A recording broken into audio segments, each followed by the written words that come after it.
Hi, my name is Rick Trinkner. I'm an assistant professor here at the School of Criminology and Criminal Justice at ASU.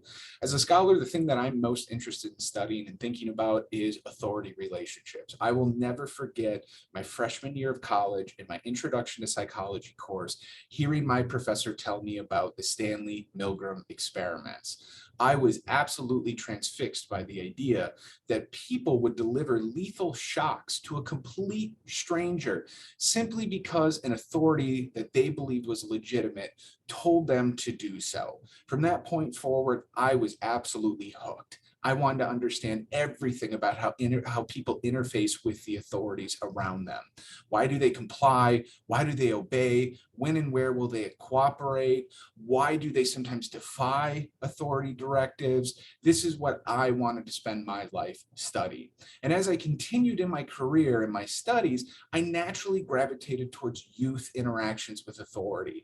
For me, particularly during adolescence, this is one of the most fascinating times when it comes to authority, because adolescents are in a transitory position where previously they've largely been interacting with informal family-based authorities like mom and dad, maybe aunts and uncles and grandparents and grandmas and grandpas.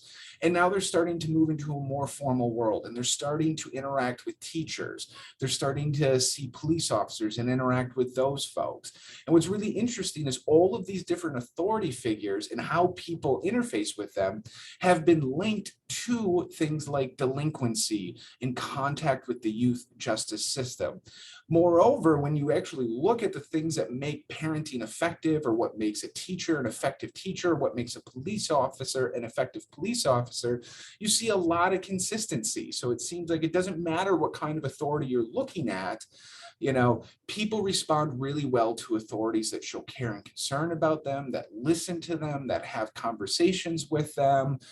This is what people want. So a lot of my work is trying to understand how the different types of interactions that people, particularly youth, have with the authorities that they find in their environment influences their later development.